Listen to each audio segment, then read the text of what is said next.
¡Ah! No hay necesidad de gritar así, señor Morticio. ¡No, no! ¡Mucho humo!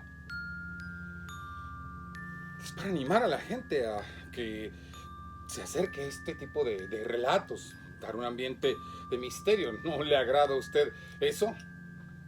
Se me hace que con tanto humo tú quieres que se te parezca el chamuco. Mm, Quizás no el chamuco, el diablo, como usted lo llama. Ah, pero es posible que en la historia de hoy hablemos de algo que se apareció a un hombre eh, a en una situación verdaderamente terrible. Ah. Señoras y señores, si ustedes quieren averiguarlo igual que el señor Morticio, los invitamos una vez más a que sean bienvenidos a las sombras.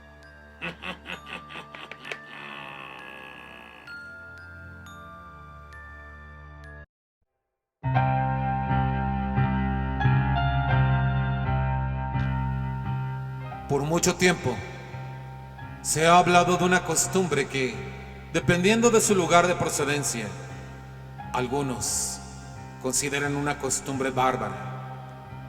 En otros casos, se considera sencillamente macabra. En cualquier caso, es sorprendente comprobar que para la inauguración de algunos cementerios se dice que en ciertos lugares se acostumbraba sacrificar a una persona con el fin de que al ser el primer difunto enterrado en dicho panteón, este se convertiría en el guardián del cementerio. La misión de dicho guardián sería la de vigilar a los vivos y mantener seguros los cuerpos ahí enterrados. Se dice también que esta costumbre de sacrificar a alguien sería por causa de la impaciencia del pueblo, que no estaba dispuesto a esperar mucho para la apertura del Camposanto y que decidían para tal efecto tomar la vida de alguna persona a quien no se le extrañaría demasiado. Habitualmente, la persona que carecía de sus facultades mentales sería aquella a quien convertirían en el primer morador del cementerio y por ende en su guardián. A tal grado se ha hablado de esta costumbre que en muchas ocasiones no es posible encontrar las raíces verdaderas del relato y podemos encontrar en los cuentos sobre esta costumbre mezclas de tradiciones europeas e incluso asiáticas. Hay quien dice que el guardián debe prevenir la aparición de seres como el Ghoul, ser espantoso al que se le atribuye la propiedad de devorar cadáveres, o bien proteger a la gente del vampiro o el Grovnik, ser que proviene de la tradición vampírica de la Europa del Este y al cual también se le señala por preferir alimentarse de cadáveres después de una espantosa transformación. Asimismo, poéticamente se le considera también como un guardián contra la tristeza de los vivos, pues se creía que el dolor de los deudos impide que el fallecido trascienda, pues las lágrimas les impiden marcharse a donde deben hacerlo, cualquiera que sea la tradición o creencia en que esto ocurra. Sin embargo, para desilusión de todos aquellos que gustan de los cuentos de horror, tal vez el cementerio no sea el mejor lugar para hallar apariciones y demás cosas relativas. Quizás porque la gente que es enterrada ahí murió en otro sitio y lo que provoca las apariciones es la energía que se desprende del acto traumático de su muerte. Y quizás por eso lo que la gente puede ver en los cementerios es a ese guardián. Sin embargo, el folclore no sigue reglas, y menos cuando se trata de ciertas apariciones.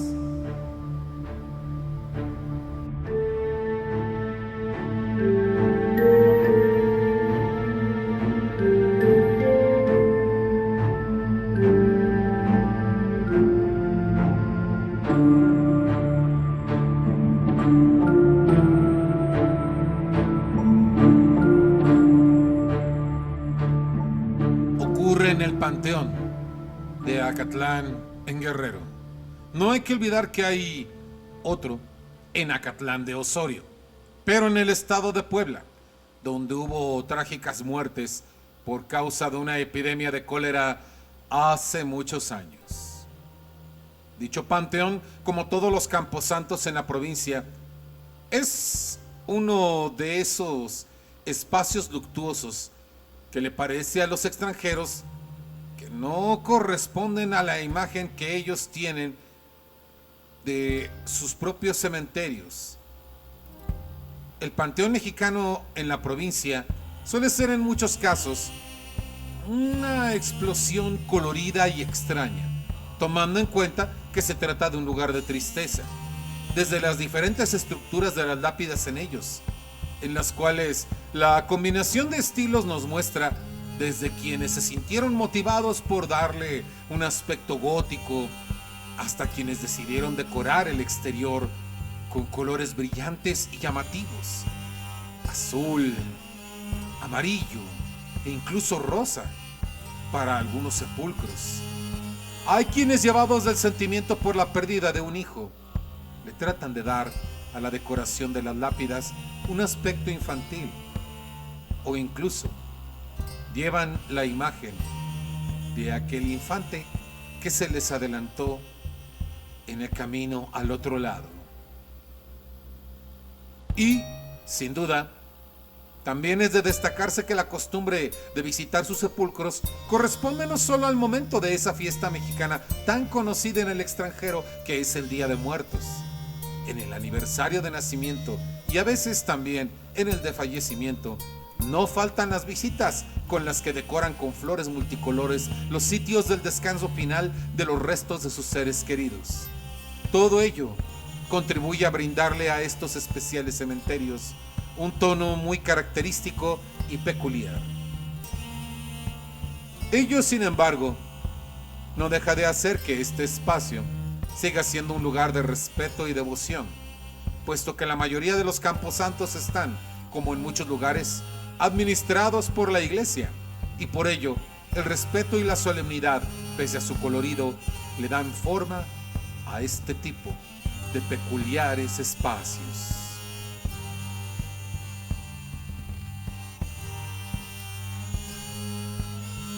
¿Vas a ir a la pileta, Miguel? Sí, mujer, de modo que nos quedamos sin agua. No me gusta que vayas tan tarde. Ya te dije que no hay nada que temer. Miguel.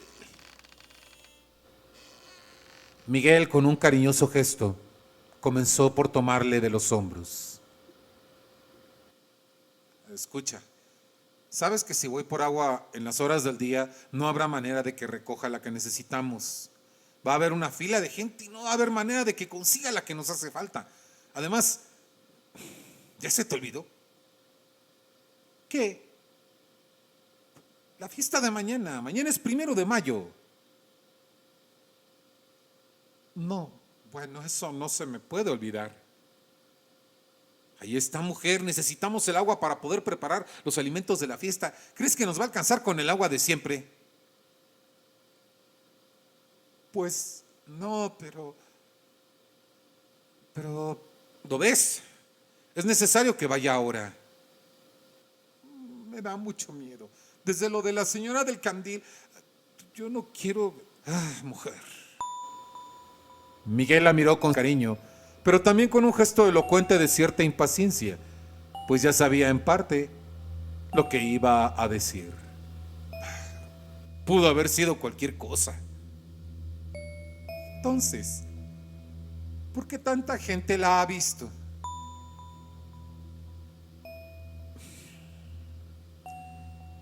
Entonces es porque debe ser verdad. No se puede saber, mujer. Yo nunca he visto nada así. Nadie puede estar seguro de esas cosas. Miguel, a esa mujer la asesinaron ahí para quitarle su dinero. No pudo cumplir su promesa de ir a ver al Papa. Miguel había escuchado varias veces la historia de la mujer del candil, de quien se decía que había perecido por causa de unos fascinerosos que averiguaron que ella tenía dinero que había ahorrado para ir al Vaticano en una piadosa procesión para recibir la bendición del Papa. La infeliz mujer había contado con gran ilusión a todos en su pueblo que había reunido un pequeño tesoro en monedas que emplearía para costear su viaje. Y tal información llegó a los oídos equivocados. A ver entonces, mujer, ¿nos arriesgamos a que mañana no tengas agua a la hora que se necesite? A ver, ahora mismo puedo hacer 4 viajes, mañana con las filas si hago 2, va a ser ganancia. La mujer se había quedado sin argumentos.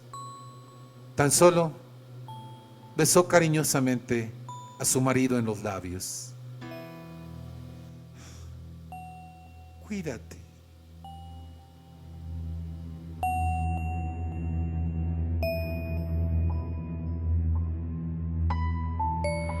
En los tiempos en que la urbanización aún no llegaba a este rincón del estado de Guerrero, la ausencia de luz en las calles era una constante.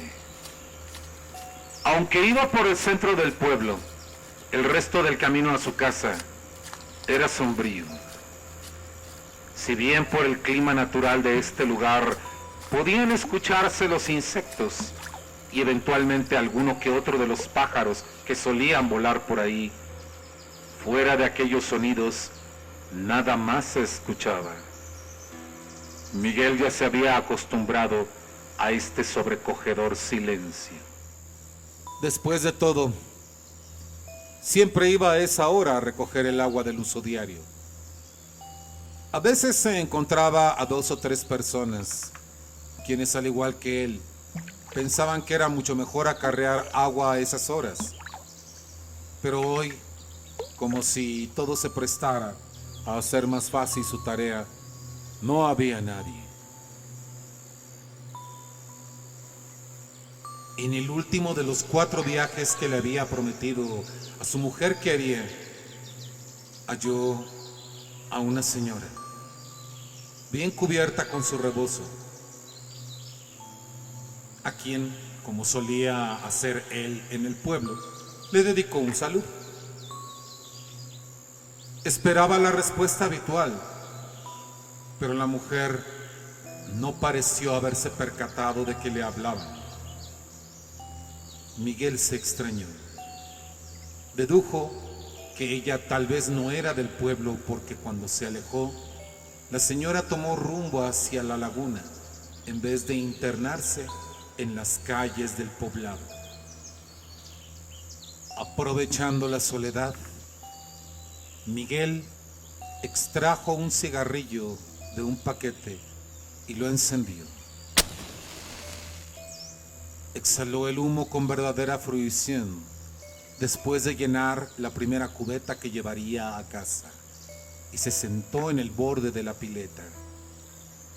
Después de todo, el ambiente del lugar ciertamente invitaba a creer en las apariciones, sobre todo porque se fueron acallando los sonidos naturales de la noche tranquila.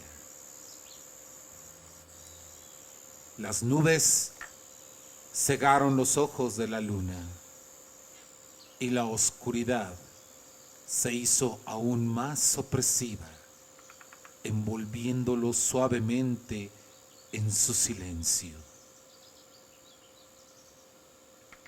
La brasa del cigarrillo se moría y antes de quemarse con ella, botó la colilla en el suelo para pisarla con la suela de su calzado.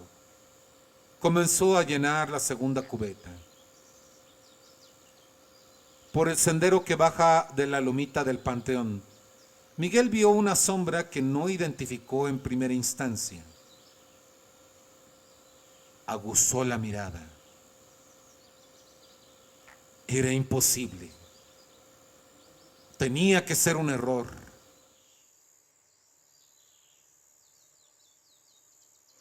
Era la mujer que había visto irse al rumbo de la laguna, justo al lado opuesto al cementerio. ¿En qué momento había dado la vuelta al rumbo como para verla ahora descendiendo por ahí? ¿Cómo había hecho eso? Sin embargo, Miguel apenas comenzó a sentir el asombro por aquella proeza de la mujer que se le antojaba imposible, cuando la sorpresa dio paso a un estremecimiento que le vino desde lo más profundo, una turbación que erizó cada vello de su cuerpo, cuando la mujer le hizo una serie de señas. Le indicaba que fuera con ella, pero Miguel solo miraba su cubeta llenándose lentamente. Le urgió en ese momento como nunca que la cubeta se llenara. Cuando al fin lo hizo, Miguel no tardó en ponerse en marcha tratando de ignorar a la mujer, pero no tuvo que hacerlo. Para su alivio, ella había desaparecido rumbo al panteón, que fue hacia donde se dirigió. Miguel relajó su cuerpo de la tensión, pero para no estar más tiempo en la calle, renunció al deseo de encender otro cigarrillo para dominar sus nervios y cargó de nuevo las cubetas. Inició su camino de nuevo.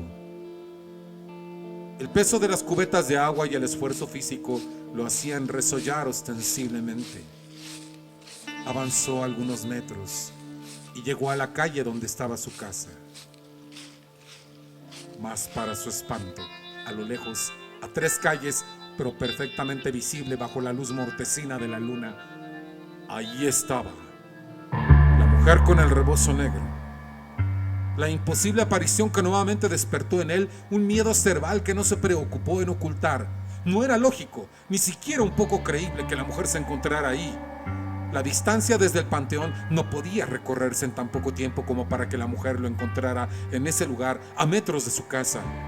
Pero cuando Miguel comenzó a trotar con la carga del agua para llegar, le pareció ver cómo aquello comenzaba a desplazarse velozmente, como si flotara, como si le urgiera llegar cuanto antes a Miguel, como si fuera necesario llegar antes que él a la puerta de su casa. No lo permitió. Con la velocidad que el pánico le permitía, Miguel abrió rápidamente el cerrojo y al resguardo de la puerta de su domicilio, derramando parte del líquido en el suelo, comenzó a resoplar vivamente. ¿Miguel? La palidez de Miguel comenzó a contarle la historia que su marido había vivido en aquel instante. Y cuando supo lo que había sucedido, la mujer se santiguó respetuosamente y en su mente, de forma piadosa, rezó por el alma de la sombra del cementerio.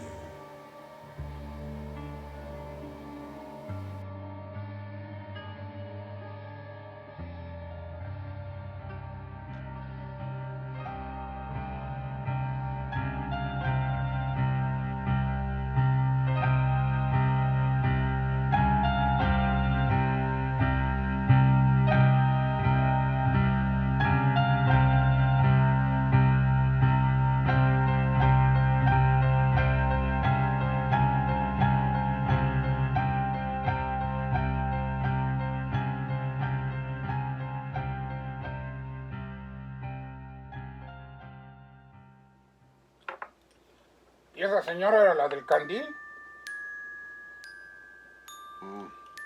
Usted se refiere a la aparición que vio Miguel. Ajá. No estoy muy seguro a considerarlo porque en el relato de Miguel no se nos habla de que el espectro en cuestión hubiera tenido un candil o hubiera tenido alguna luz, solamente lo que ya conocemos. En efecto, sumamente terrorífico, espantoso. Y por supuesto, sobre el evento cada uno de ustedes tendrá una idea que sin duda alguna será la idea apropiada de acuerdo a sus creencias, de acuerdo a sus criterios. Esa conclusión a la que ustedes lleguen, sin duda alguna, será la más adecuada. A nosotros solamente nos corresponde seguir agradeciendo el apoyo que recibimos semana con semana. El trabajo en el canal no sería posible si no tuviéramos este apoyo, por ello lo agradecemos enormemente. También agradecemos el apoyo de todas las personas que se han unido a esta opción, que es seguir el universo de las leyendas del cuervo a través de Leyendas del Cuervo Oficial y Bienvenidos a las Sombras Oficial, nuestros dos espacios que tenemos en Facebook para poder anunciarles previos de los videos, anuncios de videos anteriores, para que si ustedes tenían duda de que hubiéramos tratado alguna historia, ahí la pueden encontrar. Y por supuesto también encuentran la forma de interactuar en el grupo de Bienvenidos a las Sombras Oficial con otros usuarios también interesados en este universo de las leyendas del cuervo. Del mismo modo también van a encontrar los previos y los vínculos a los videos de el señor Morticio en su cuenta de Crónicas de Morticio en TikTok. En esa cuenta ustedes van a encontrar una serie de historias curiosas, curiosidades de la historia, extrañas, relativas a costumbres funerarias poco frecuentes, a temas de misterio, temas de ocultismo, entre otras cosas, en cosa de un minuto. O sea, no, ustedes no se van a arrepentir de seguir. El señor Morticio les dejará seguramente algo en sus historias de qué sorprenderse. Por supuesto, si es la primera vez que ustedes llegan a este canal, les agradecemos enormemente que nos tomen en cuenta. Les pedimos que si les gusta el trabajo aquí presentado, nos otorguen un like. Que si ustedes gustan de hacernos saber algún comentario, lo hagan en la caja de comentarios al respecto de cosas que les gustaría ver, entre otras situaciones. Que ustedes se suscriban al canal y por último también que nos hagan el favor de activar la campanilla para que no se pierdan ninguno de los estrenos del canal. Se dice que todas estas acciones ayudan a evitar la acción de la terrible historia, de la terrible leyenda del algoritmo en esta plataforma. Sin más por el momento, señoras y señores, agradecemos su presencia y una vez más, esperamos que el próximo martes nosotros estemos aquí para darles la bienvenida a las sombras.